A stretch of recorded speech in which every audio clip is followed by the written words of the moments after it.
Praise the Lord. ഇന്നത്തെ നമ്മുടെ ചിന്താവിഷയത്തിനായി യോഹന്നയുടെ പുസ്തകം 1-ാം അധ്യായം 8-ാം വാക്യം. നിന്റെ തൊഴിലെന്ത്? നീ എവിടെ നിന്ന് വരുന്നു? നിന്റെ നാട് ഏത്? നീ ഏത് ജാതിക്കാരൻ എന്ന് ചോദിച്ചു. അതിനവൻ അവരോട്, ഞാനൊരു എബ്രായർ, കടലും കരയും ഉണ്ടാക്കിയ സ്വർഗീയ ദൈവമായ യഹോവയെ ഞാൻ ഭജിച്ചു വരുന്നു എന്ന് പറഞ്ഞു. ദൈവമക്കളെ, ഇന്ന് നമ്മൾ വായിച്ച ദൈവവചനം കർത്താവിൻ്റെ ശിഷ്യനായ യഹോവയായ ദൈവത്തിൻ്റെ പ്രവാചകനായ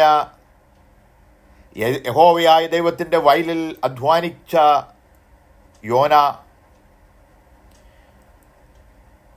ചോദിക്കുന്ന, കപ്പൽ പ്രമാണി ചോദിക്കുന്ന വാക്യമാണ്. അതിന് യോന പറഞ്ഞ മറുപടിയുമാണ് നമ്മൾ വായിച്ചത്. ദൈവമക്കളെ, യോനയോട് യഹോവയായ ദൈവം പറയുകയാണ്, നിനവേല് ഞാൻ നശിപ്പിക്കുവാൻ പോകുകയാണ്. നീ നിനവേലിൽ ചെന്ന് അവിടെ ദൈവത്തിൻ്റെ വചനം സംസാരിക്കണം. നിനവേൽക്കാരുടെ ദുഷ്ടത എൻ്റെ സന്നിധിയിൽ എത്തിയിരിക്കുന്നു. അപ്പോൾ യോനയ്ക്ക് നിനവേലിലേക്ക് പോകുവാൻ മനസ്സില്ലായിരുന്നു. കാരണം ദൈവത്തിൻ്റെ വചനം നമ്മൾ ആഴമായി പഠിക്കുമ്പോൾ നിനവേൽക്കാര് അവർ ഇസ്രായേൽ മക്കളെ ഉപദ്രവിച്ചു വരുന്ന ഒരു ജനസമൂഹമായിരുന്നു. നിനവേലും ഇസ്രായേലും തമ്മിൽ ആ കാലഘട്ടങ്ങളിൽ യുദ്ധങ്ങൾ നടക്കുന്ന കാലഘട്ടങ്ങളായിരുന്നു. അതുകൊണ്ട് ദൈവത്തിൻ്റെ പ്രവാചകനായ യോനയ്ക്ക് നിനവേലിൻ്റെ മാനസാന്തരത്തിനു വേണ്ടി പ്രസംഗിക്കുവാൻ യോനയ്ക്ക് താല്പര്യമില്ലായിരുന്നു. യോനയ്ക്കറിയാം, ദൈവം ഞാൻ മാനസാന്തരത്തിൻ്റെ പ്രസംഗിക്കുമ്പോൾ കുറച്ച് ജനങ്ങൾ മാനസാന്തരപ്പെടുകയും ദൈവം തൻ്റെ കോപം അവർക്ക് വരുത്തുന്ന അനർത്ഥം അവരിൽ നിന്ന് മാറ്റിക്കളയുമെന്ന് ദൈവത്തിൻ്റെ സ്വഭാവം നന്നായിട്ട് അറിയുന്ന ദൈവത്തിൻ്റെ പ്രവാചകനായ യോനയ്ക്കറിയാമായിരുന്നു. അതുകൊണ്ട് യോന ദൈവമക്കൾക്ക് എതിരെ പ്രവർത്തിക്കുന്ന നിനവേൽക്കാരുടെ മാനസാന്തരം യോന ആഗ്രഹിച്ചില്ല. അതുകൊണ്ട് യോന നിനവേലിലേക്ക് പോകാതെ തർസീസിലേക്ക് പോകുകയാണ്. ദൈവത്തിന് നിനവേൽക്കാരനോട് വളരെ സ്നേഹമുണ്ട്. കാരണം ഈ ലോകത്തിലുള്ള എല്ലാവരും ദൈവത്തിൻ്റെ മക്കളാണ്. ആരും നശിച്ചു പോകുവാൻ ദൈവം ആഗ്രഹിക്കുന്നില്ല. ആകാശം അവൻ്റെ ദയ അവൻ്റെ ഭക്തന്മാർ ആകാശഭൂമിക്ക് മീതെ ഉയർന്നിരിക്കുന്ന പോലെ അവൻ്റെ ദയ അവൻ്റെ ഭക്തന്മാരോട് വലുതാണ്. ദൈവത്തിലെ ഈ ലോകത്തിലുള്ള സൂര്യൻ്റെ ഉദയം മുതൽ അസ്തമയം വരെ ദൈവം ഭൂമിയെ വിളിക്കുകയാണ്. അതുകൊണ്ട് ആരും നശിച്ചു പോകരുതെന്ന് ദൈവം ആഗ്രഹിക്കുന്നു. പക്ഷേ മനുഷ്യരായ നമ്മെ ഉപദ്രവിക്കുന്നവർ, നമ്മുമായി യുദ്ധം ചെയ്യുന്നവരൊക്കെ നശിച്ചു പോകണമെന്ന് മാനുഷിക ബുദ്ധിയിൽ നമ്മൾ ആഗ്രഹിക്കുന്നു. പക്ഷേ ദൈവമോ, നമ്മെ സൃഷ്ടിച്ച നമ്മുടെ ഉടമസ്ഥനായ ദൈവം അതൊന്നും ആഗ്രഹിക്കുന്നില്ല. പിന്നെ നിനവേൽ താമസിക്കുന്നത് നോഹയുടെ വംശപാരമ്പര്യമാണ്. നോഹയുടെ മക്കളുടെ പാരമ്പര്യമാണ് നിനവേൽ താമസിക്കുന്നത്. എന്താണ് നിനവേല്? അതുകൊണ്ട് നീ ഒരു ദൈവത്തിനു വേണ്ടി ഒരു നല്ല കാര്യം ചെയ്യുമ്പോൾ 1000 തലമുറയോട് ദൈവം നീതി കാണിക്കുന്ന ദൈവമാണെന്ന് ദൈവത്തിൻ്റെ വചനത്തിൽ നാം കാണുകയാണ്. പക്ഷേ നമ്മൾ അവിടെ ഒരു ക്വസ്റ്റ്യൻ നമ്മൾ ചോദിക്കും, ഹല്ലേലൂയ, എല്ലാവരും നോഹയുടെ മക്കളല്ലേ? ഹല്ലേലൂയ, നിനവേൽക്കാർ മാത്രമാണോ? ഹല്ലേലൂയ. പക്ഷേ നമ്മൾ ദൈവത്തിൽ നിന്ന് അകന്ന് ദുഷ്ടത പ്രവർത്തിക്കുമ്പോൾ, ദൈവത്തിൻ്റെ വചനം നമ്മൾ അനുസരിക്കാതിരിക്കുമ്പോൾ ദൈവത്തിൻ്റെ സ്നേഹം നമ്മളിൽ നിന്ന് വിട്ടുപോകും. ദൈവമക്കളെ, ഹല്ലേലൂയ, ദൈവത്തിൻ്റെ സ്നേഹം നമ്മളിൽ നിന്ന് വിട്ടുപോകുമ്പോൾ നമ്മൾ തിരിച്ചു വരണമെന്ന് ദൈവം ആഗ്രഹിക്കുന്നു. അതുകൊണ്ടാണ് പ്രവാചകന്മാരെ നമ്മുടെ അടുത്തേക്ക് ദൈവം അയക്കുന്നത്. അങ്ങനെ നമ്മൾ തിരിച്ചു വരുന്നുവെങ്കിൽ മുടിയനായ പുത്രനെ, ഹല്ലേലൂയ, അപ്പനിൽ നിന്ന് അവകാശങ്ങൾ വാങ്ങിച്ച് എല്ലാം നശിപ്പിച്ച് തിരിച്ചു വരുന്ന മകന് തിരിച്ചു വന്നപ്പോൾ കാളയെ അറുത്ത് അവന് വേണ്ടി വിരുന്നൊരുക്കിയ ദൈവമാണ് നമ്മുടെ ദൈവമെന്ന് വിശുദ്ധ മത്തായിയുടെ സുവിശേഷത്തിൽ നമ്മൾ വായിക്കുകയാണ്. അതുപോലെ നമ്മൾ എത്ര ദുഷ്ടത നമ്മൾ പ്രവർത്തിച്ചാലും ദൈവത്തിൽ നിന്ന് അകന്ന് നമ്മൾ പോകുമ്പോൾ, നമ്മൾ തിരിച്ചു വരുമ്പോൾ ദൈവം നമുക്ക് വേണ്ടി സന്തോഷിക്കുന്ന ഒരു ദൈവമാണ്. ഇവിടെ ദൈവത്തിൻ്റെ പ്രവാചകനായ, ദൈവത്തിൻ്റെ സ്വഭാവം നല്ലതുപോലെ അറിയുന്ന ദൈവത്തിൻ്റെ പ്രവാചകനായ യോന നിനവയിലേക്ക് പോകാതെ തർസീസിലേക്ക് കപ്പൽ കയറുകയാണ്. കാരണം അവനറിയാം, ഞാൻ അവിടെ പോയി പ്രസംഗിക്കുമ്പോൾ അവർ മാനസാന്തരപ്പെടുകയും ദൈവം അവരൊക്കെ വരുത്തുമെന്ന് വരുന്ന അനർത്ഥത്തെ വിചാരിച്ച് സഹതപിക്കുകയും അനർത്ഥം അവർക്ക് വരുത്താതെ അവരിൽ നിന്ന് ഹല്ലേലൂയ കോപം ദൈവം മാറ്റിക്കളയുന്ന മഹാദയാലുവാണ് നമ്മുടെ ദൈവമെന്ന് യോനയ്ക്ക് നല്ലവണ്ണം അറിയാം. അതുകൊണ്ട് യോന അവിടെ പോകാതെ യോന തിരിച്ച് ഹല്ലേലൂയ തർസീസിലേക്ക് കപ്പൽ കയറിയാണ്. തർസീസിലേക്ക് കപ്പൽ കയറുമ്പോൾ ഹല്ലേലൂയ ദൈവം, ഒരു യഹോവയായ ദൈവം സമുദ്രത്തിൽ ഒരു പെരുങ്കാറ്റടിപ്പിച്ചു. കപ്പൽ തകർന്നു പോകുവാൻ തക്കവണ്ണം സമുദ്രത്തിൽ വലിയൊരു കോൾ ഉണ്ടായി. അങ്ങനെ കപ്പൽക്കാർ ഭയപ്പെട്ടു, താതൻ്റെ ദേവനോട് നിലവിളിച്ചു. ഹല്ലേലൂയ ഭാരം കുറയ്ക്കേണ്ടതിന് വേണ്ടി അവരുടെ ലഗേജ് എല്ലാം എടുത്ത് അവർ സമുദ്രത്തിലേക്ക് എറിഞ്ഞു കളഞ്ഞു. ഹല്ലേലൂയ അപ്പോൾ കപ്പലിൻ്റെ അടിത്തട്ടിൽ കിടന്ന് ഉറങ്ങുന്ന ഒരു യോനയെ ദൈവം കപ്പൽ പ്രമാണി കാണുകയാണ്. ആ കപ്പൽ പ്രമാണി അവനോട് പറയുകയാണ്, ദൈവത്തെ വിളിച്ചപേക്ഷിക്കുക, നാം നശിച്ചു പോകേണ്ടതിന് ദൈവം പക്ഷേ നമ്മെ കടാക്ഷിക്കുമായിരിക്കുമെന്ന് പറയുകയാണ്. അനന്തരം കപ്പൽ പ്രമാണി പറയുകയാണ്, ആരുടെ നിമിത്തം ഈ അനർത്ഥം സംഭവിച്ചു എന്ന് നീ പറയുക, അതുകൊണ്ട് അവർ ചീട്ടിടുകണം. അവർ ചീട്ടിട്ടു. ചീട്ട് യോനയ്ക്ക് വീണുകയാണ്. ഹല്ലേലൂയ. അപ്പോ യോനയ്ക്ക് വീണപ്പോൾ യോനയോട് ചോദിക്കുകയാണ്, നീ എവിടെ നിന്ന് വരുന്നു? നിന്റെ നാടേത്? നീ ഏതു ജാതിക്കാരൻ? ഹല്ലേലൂയ. നീ എവിടെ നിന്നാണ് നീ വരുന്നത്? നിന്റെ തൊഴിലെന്താണ്? നീ ഏത് ജാതിക്കാരനാണ്? ഹല്ലേലൂയ. നിന്റെ നാടേതാണ് എന്ന് 4 ചോദ്യമാണ് അവനോട് ചോദിക്കുന്നത്. നിന്റെ തൊഴിലെന്ത്? നീ എവിടെ നിന്ന് വരുന്നു? നീ എവിടെ നിന്ന് വരുന്നു? നിന്റെ നാടേത്? നീ ഏത് ജാതിക്കാരൻ? ഈ 4 ക്വസ്റ്റ്യനിൽ അവൻ പറയുന്ന ഉത്തരമാണ് നമ്മെ ചിന്തിപ്പിക്കേണ്ട ഒരു ഉത്തരമാണ്. അവൻ പറയുകയാണ്, അതിനവൻ അവരോട്, ഞാനൊരു എബ്രായർ, അത് എഫ്രാത്ത് നദി കടന്നവനാണ്, ഞാൻ എബ്രായരാണ്. ഹല്ലേലൂയ. കടലും കരയും ഉണ്ടാക്കിയ സ്വർഗീയ ദൈവമായ യഹോവയെ ഞാൻ ഭജിച്ചു വരുന്നു. എനിക്ക് എൻ്റെ തൊഴിലെന്താണെന്ന് അറിയാവോ? ഞാൻ കടലും കരയും ഈ പ്രപഞ്ചത്തെ ഉളവാക്കിയ ദൈവത്തെ ഞാൻ ഭജിച്ചു വരുന്നു. ഞാനതാ ദൈവത്തിൻ്റെ പൈതലാണ്. ഹല്ലേലൂയ. ഈ അഖിലാണ്ടത്തെ ഉളവാക്കിയ ദൈവത്തിൻ്റെ പൈതലാണ്. ദൈവമക്കളെ, എത്ര വലിയ സാക്ഷ്യമാണ് നമ്മുടെ ജീവിതയാത്രയിൽ. നമ്മൾ ഇത്ര വലിയ ഒരു സാക്ഷി നമുക്ക് പറയുവാൻ കഴിയുമോ? യോന പറഞ്ഞതുപോലൊരു സാക്ഷ്യം നമുക്ക് പറയുവാനായിട്ട് കഴിയുമോ? കടലും കരയും ഉളവാക്കിയ യഹോവയായ ദൈവത്തെ ഞാൻ ഭജിച്ചു വരുന്നു എന്നാണ് യോനയുടെ സാക്ഷ്യം. എത്ര വലിയ സാക്ഷ്യമാണ് ദൈവമക്കളെ! നമ്മുടെ ജീവിതത്തിൽ നമ്മൾ സാക്ഷ്യം പറയുമ്പോൾ നമ്മൾ പറയേണ്ട സാക്ഷ്യമാണ്, കടലും കരയും ഉളവാക്കിയ ദൈവത്തെ ഞാൻ ഭജിച്ചു വരുന്നു. അതാണ് എൻ്റെ തൊഴിൽ. ഞാനൊരു എഫ്രായരാണ്. ഞാൻ എഫ്രാത്ത് നദി കടന്നവനാണ്. എബ്രാത്ത് നദി കടന്നവനെയാണ് എഫ്രായർ എന്ന് പറയുന്നത്. ഞാൻ സ്നാനപ്പെട്ടവനാണ്. ഞാൻ പരിശുദ്ധാത്മാവിൽ ദൈവത്തെ ആരാധിക്കുന്നവനാണ്. ദൈവത്തിൻ്റെ വചനത്തിനനുസരിച്ച് ജീവിക്കുന്നവനാണ് ഞാൻ. ഹല്ലേലൂയ എന്ന് അവൻ പറയുകയാണ്. ആ പുരുഷാരം അത് കേട്ട്, അവൻ്റെ സാക്ഷ്യം കേട്ട് ആ പുരുഷാരം ഭയപ്പെട്ടു പോവുകയാണ്. കപ്പൽ പ്രമാണി നെട്ടി വിറയ്ക്കുകയാണ്. Hallelujah, hallelujah, hallelujah. യഹോവയോട്, നീ എന്തിന് ദൈവത്തിൻ്റെ സന്നിധിയിൽ നിന്ന് നീ ഓടിപ്പോകുന്നു? നിന്റെ കടലും കരയും ഉളവാക്കിയ ദൈവത്തിൻ്റെ സന്നിധിയിൽ നീ എന്തിനാണ് ഓടിപ്പോകുന്നത്? Hallelujah, hallelujah, hallelujah. അവൻ അവരോട് പറയുകയാണ്, എന്നെ എടുത്ത് സമുദ്രത്തിലിട്ട് കളയുക. അപ്പോൾ സമുദ്രം ഈ കോൾ നിലയ്ക്കും എന്ന് പറയുകയാണ്. അവനെ കരയ്ക്ക് അടുപ്പിച്ചിട്ട് അവനെ ഇടുവാനായിട്ട് അവർ വളരെ കഷ്ടപ്പെടുകയാണ്. പക്ഷേ ദൈവം അതിന് സമ്മതിച്ചില്ല.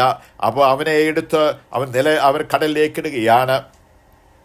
യഹോവയുടെ നിലവിളി, അയ്യോ യഹോവേ, ഈ മനുഷ്യൻ്റെ ജീവൻ നിമിത്തം ഞങ്ങൾ നശിച്ചു പോകരുതേ, നിർദോഷ രക്തം ചൊരിഞ്ഞ കുറ്റം ഞങ്ങളുടെ മേൽ വരുത്തരുത്. ആ കപ്പൽ പ്രമാണി പറയുകയാണ്, ഈ മനുഷ്യനെ ഞാൻ കടലേറ്റിട്ട് അവൻ മരിച്ചു പോകുന്ന നിമിത്തം ഞങ്ങൾ നശിച്ചു പോകരുതേ, ദൈവമേ നീ ഞങ്ങളെ ശിക്ഷിക്കരുതേ എന്ന് ആ കപ്പൽ പ്രമാണി പ്രാർത്ഥിക്കുകയാണ്. എത്ര ദൈവസ്നേഹമുള്ള മനുഷ്യനാണ് കപ്പൽ പ്രമാണി എന്ന് ആലോചിച്ച് നോക്കിയേ. ഹല്ലേലൂയ. ഒരു മനുഷ്യന് മരണം വരുന്നതുകൊണ്ട് ഞങ്ങളെ നീ ശിക്ഷിക്കരുതേ എന്ന് പറയുകയാണ്. യഹോവ നിനക്ക് ഇഷ്ടമായതുപോലെ നീ ചെയ്തിരിക്കുന്നുവല്ലോ എന്ന് പറഞ്ഞു. പിന്നെ അവർ യോനയുടെ സമുദ്രത്തിലിട്ടുകളയും സമുദ്രത്തിൻ്റെ കോപം നിലയ്ക്കുകയും ചെയ്യുകയാണ്. അങ്ങനെ കപ്പലപ്രമാണി അവനെ എടുത്ത് സമുദ്രത്തിലേക്ക് എറിഞ്ഞു കളയുകയാണ്. യോനയെ വിഴുങ്ങേണ്ടതിന് ഒരു മത്സ്യത്തെ ദൈവം കൽപ്പിച്ച് ആക്കി എന്ന് ദൈവത്തിൻ്റെ വചനത്തിൽ നാം കാണുകയാണ്. ഹല്ലേലൂയ. ആ കപ്പലിൻ്റെ അടിത്തട്ടിൽ കിടന്ന് ഹല്ലേലൂയ ആ അടിത്തട്ടിൽ നിന്ന് യോന അയ്യം വിളിക്കുകയാണ്. ഹല്ലേലൂയ. പ്രവാഹങ്ങൾ അവൻ്റെ മേലെ ചുറ്റി, ഓളങ്ങളും തിരമാലകളും നിമിത്തേ അവന് കടന്നുപോയി. ഹല്ലേലൂയ. വെള്ളം എൻ്റെ പ്രാണനോളം വിളഞ്ഞു, ആഴി എന്നെ ചുറ്റി, കടൽപ്പുല്ല് എൻ്റെ തലപ്പാവായിരുന്നു. ഞാൻ പർവ്വതങ്ങളുടെ അടിവാരങ്ങളോളം ഇറങ്ങി, ഭൂമി തൻ്റെ ഓടാമ്പലുകളിൽ സദാകാലത്തേക്ക് മടച്ചിരിക്കുന്നു. നീയോ എൻ്റെ ദൈവമായ യഹോവേ, എൻ്റെ പ്രാണനെ കുഴിയിൽ നിന്ന് കരയേറ്റിയിരിക്കുന്നു. എൻ്റെ പ്രാണൻ എൻ്റെ ഉള്ളിൽ ക്ഷീണിച്ചപ്പോൾ ഞാൻ യഹോവയെ ഓർത്തു. ഹല്ലേലൂയ. ഞാനോ സ്തോത്രത്തോട് നിനക്ക് ആ കപ്പലിൻ്റെ അടിത്തട്ടിൽ നിന്ന് അവൻ ദൈവത്തെ നിലവിളിക്കുവാണ്. എന്നാൽ യഹോവ മത്സ്യത്തോട് കൽപ്പിച്ചിട്ട് യോനയെ കരയ്ക്ക് ശർദ്ദിച്ചു കളഞ്ഞു. 3 ദിവസം അവന് ആ മത്സ്യത്തിൻ്റെ ഉള്ളിൽ കിടന്ന് അയ്യഭാവം വിളിക്കുകയാണ്, ദൈവത്തോട് കരയുകയാണ്, ദൈവത്തോട് നിലവിളിക്കുകയാണ്. ദൈവം അവൻ്റെ നിലവിളി കേട്ടു. ഹല്ലേലൂയ. ആ മത്സ്യത്തോട് ദൈവം കൽപ്പിക്കുകയാണ് അവനെ കരയ്ക്ക് ശർദ്ദിച്ചു കളയുക. ഹല്ലേലൂയ. അവനെ കരയ്ക്ക് ശർദ്ദിച്ചു. ഹല്ലേലൂയ. ഹല്ലേലൂയ. നിനവേലിൻ്റെ ആ അടുത്തുള്ള കരയിൽ അവരെ ശർദ്ദിക്കുകയാണ്. അവനോട് വീണ്ടും ദൈവം അരുളി ചെയ്യുകയാണ്. ദൈവത്തിൻ്റെ അരുളപ്പാട് അവനുണ്ടാകുകയാണ്. നീ ചെന്ന് മഹാനഗരമായ നിനവേലിലേക്ക് ചെന്ന് ഞാൻ നിന്നോട് കൽപ്പിക്കുന്നത് നീ അവിടെ പ്രവചിക്കുക. നീ എൻ്റെ പ്രവാചകനാണല്ലോ. ഹല്ലേലൂയ. യോന പുറപ്പെട്ട് യഹോവയുടെ കൽപ്പന പ്രകാരം നിനവേൽ ചെന്നു. നിനവേ അവിടുന്ന് 3 ദിവസത്തെ വഴിയുള്ള അതിമനോഹരമായ അതിമൗഥമായ ഒരു നഗരമായിരുന്നു. 3 ദിവസം യാത്ര ചെയ്ത് യോന നിനവേലിലെത്തി. ദൈവത്തിൻ്റെ വചനം അവൻ പ്രസംഗിക്കുകയാണ്.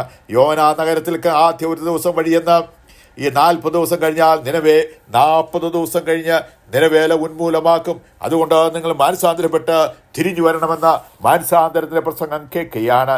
അപ്പോൾ അവരെ രട്ടുകൊടുത്ത് ഹല്ലേലൂയ അവർ രട്ടുകൊടുത്തു.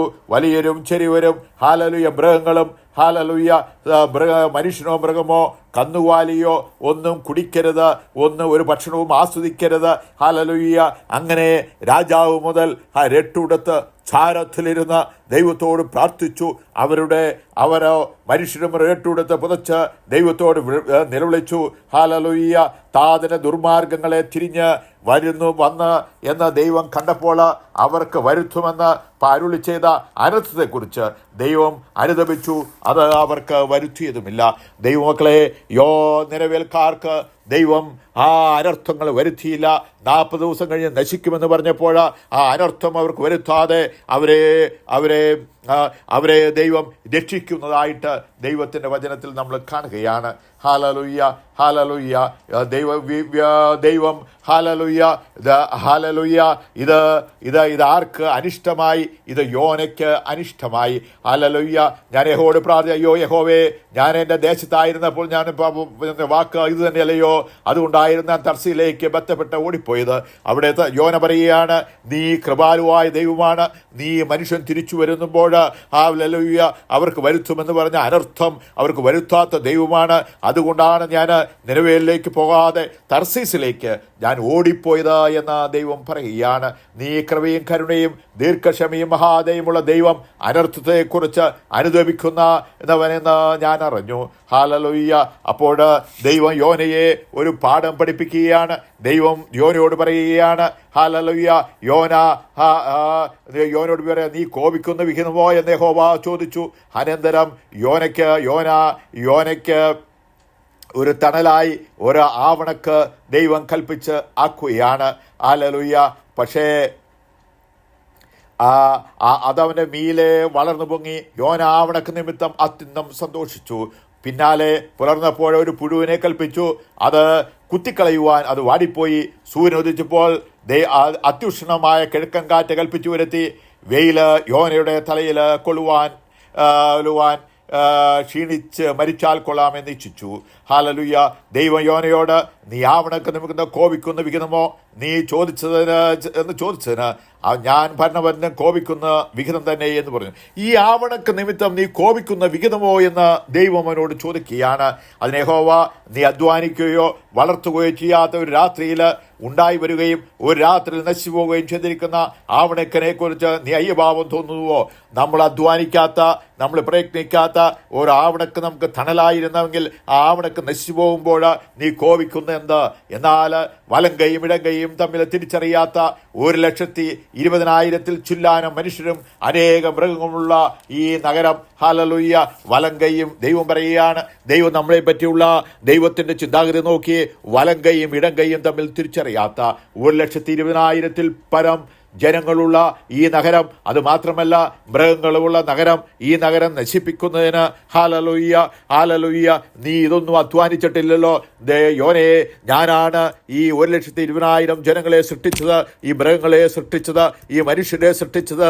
ഹല്ലേലൂയ, അവരെ മുഴുവൻ നശിപ്പിച്ചു കളയുവാൻ ഹല്ലേലൂയ എനിക്ക് വേദനയുണ്ട്. അവർ തിരിഞ്ഞു വന്നപ്പോൾ ഞാൻ അനുദപിക്കുന്ന ദൈവമാണ്, ഞാൻ അവർക്ക് വരുത്തുന്ന അനർത്ഥം വരുത്താത്ത ദൈവമാണ്. ദൈവമക്കളെ, hallelujah, hallelujah, hallelujah, hallelujah, hallelujah, hallelujah. അതാണ് ദൈവം യോനയെ പഠിപ്പിക്കുകയാണ്. നമുക്ക് നമ്മുടെ കുറിവാക്യത്തിലേക്ക് വരാം. യോന 1 അധ്യായം 8 വാക്യം. നിന്റെ തൊഴിലെന്ത്? നീ എവിടെ നിന്ന് വരുന്നു? നിന്റെ നാടേത്? നീ ഏത് ജാതിക്കാരൻ? ഈ 4 ക്വസ്റ്റ്യൻ യോനയോട് ചോദിക്കുകയാണ്. നിന്റെ തൊഴിലെന്ത്? നീ എവിടെ നിന്ന് വരുന്നു? നിന്റെ തൊഴിലെന്ത്? നീ എവിടെ നിന്ന് വരുന്നു? നിന്റെ നാടേത്? നിന്റെ ഏത് ജാതിക്കാരൻ എന്ന് ദൈവം എന്ന് കപ്പൽ പ്രമാണി അവനോട് ചോദിക്കുകയാണ്. അത് ഞാനൊരു എഫ്രായർ, കടലും കരയെ ഉളവാക്കിയ ദൈവത്തെ ഞാൻ ഭജിച്ചു വരുന്നു. എനിക്കൊരു തൊഴിലേ അറിയുള്ളൂ, ഞാൻ കടലും കരയെ ഉളവാക്കിയ യഹോവയെ ഞാൻ ഭജിച്ചു വരുന്നു. അതാണ് എൻ്റെ സാക്ഷ്യം. ആ സാക്ഷ്യം കഴിഞ്ഞപ്പോൾ കപ്പൽ പ്രമാണി ഭയപ്പെട്ടു പോവുകയാണ്. ഇവൻ ആരാണ്? ഒരു കടലും കരയെ ഉളവാക്കിയ ദൈവത്തെ ഭജിച്ചു വരുന്ന ദൈവത്തിൻ്റെ ദാസനായ ഇവരെ ഞങ്ങളെ ഇങ്ങനെ എടുത്ത് കടലിലേക്ക് എറിഞ്ഞു കളയുമെന്ന് ചോദിക്കുകയാണ്. ഹല്ലേലൂയ. അതുകൊണ്ടാണ് അവർ ദൈവത്തോട് പ്രാർത്ഥിക്കുന്നത്, ഇവരുടെ രക്തം ഞങ്ങളുടെ മേൽ വരരുതേ, ഞങ്ങളുടെ മേൽ വരരുതേ. ഹല്ലേലൂയ. അവനെ കരക്കടിപ്പിക്കുവാനായി അവരൊത്തിരി ശ്രമിച്ചു, പക്ഷേ ദൈവം അത് അനുവദിച്ചില്ല. ദൈവമക്കളെ, നമ്മുടെ ജീവിതയാത്രയിൽ നമ്മൾ ദൈവത്തിൽ നിന്ന് അകന്നു പോകുമ്പോൾ, ദൈവം പറഞ്ഞ വഴിയിൽ നിന്ന് നമ്മൾ അകന്നു പോകുമ്പോൾ നമ്മുടെ ജീവിതത്തിൽ പ്രയാസങ്ങൾ വരും, ബുദ്ധിമുട്ടുകൾ വരും. ഹല്ലേലൂയ. ദൈവത്തോട് നമ്മൾ ചേർന്നിരിക്കുന്നുവെങ്കിൽ നമ്മുടെ പ്രയാസങ്ങൾ, ബുദ്ധിമുട്ടുകൾ എല്ലാം നമ്മിൽ നിന്ന് അകന്നു പോകുമെന്ന് ദൈവം യോനയുടെ പുസ്തകത്തിൽ നമ്മെ പഠിപ്പിക്കുകയാണ്. ബുദ്ധിമുട്ടുകൾ വരുമ്പോൾ, യോബിന്റെ ജീവിതത്തിൽ ബുദ്ധിമുട്ടുകൾ വന്നപ്പോൾ 10 മക്കൾ മരിച്ചുപോയെങ്കിലും യോബ് പറയുകയാണ്, ഇങ്ങനെ എൻ്റെ ത്വക്ക് നശിച്ച ശേഷം ഞാൻ ദേഹരഹിതനായി എൻ്റെ ദൈവത്തെ കാണുമെന്ന് പറയുകയാണ്. നമ്മുടെ ജീവിതത്തിൽ എത്രമാത്രം കഷ്ടപ്പാടുകൾ വന്നാലും, എത്രമാത്രം ദുരിതങ്ങൾ വന്നാലും, എത്രമാത്രം ബുദ്ധിമുട്ടുകൾ വന്നാലും നാം ദൈവത്തോട് ചേർന്ന് ദൈവത്തിൽ ആശ്രയിച്ച് നാം ജീവിക്കുന്നുവെന്ന് നമ്മൾ തീരുമാനിക്കണം. അങ്ങനെ നമ്മൾ തീരുമാനിക്കുന്നുവെങ്കിൽ ദൈവം നമ്മുടെ ജീവിതത്തിൽ വരുത്തുന്ന അനർത്ഥങ്ങളെ വരുത്താതെ ദൈവം നമ്മളെ ചേർത്ത് അവൻ്റെ മാരോട് ചേർത്ത് കെട്ടിപ്പിടിച്ച് നമ്മളെ അനുഗ്രഹിക്കുന്ന ഒരു ദൈവമാണ് നമ്മുടെ ദൈവമെന്ന് ദൈവമക്കളെ, ദൈവത്തിൻ്റെ വചനത്തിൻ്റെ അടിസ്ഥാനത്തിൽ ഞാൻ നിങ്ങളെ ഓർമ്മപ്പെടുത്തുകയാണ്. ഈ വചനങ്ങളാൽ പിതാവിൻ്റെയും പുത്രൻ്റെയും പരിശുദ്ധാത്മാവിൻ നാമത്താൽ ഞാൻ നിങ്ങളെ അനുഗ്രഹിക്കുന്നു. ദൈവം അങ്ങനെ ചെയ്തിരിക്കുന്ന സ്തോത്രം. യേശുവിനെ നാമത്തിൽ ആമീൻ.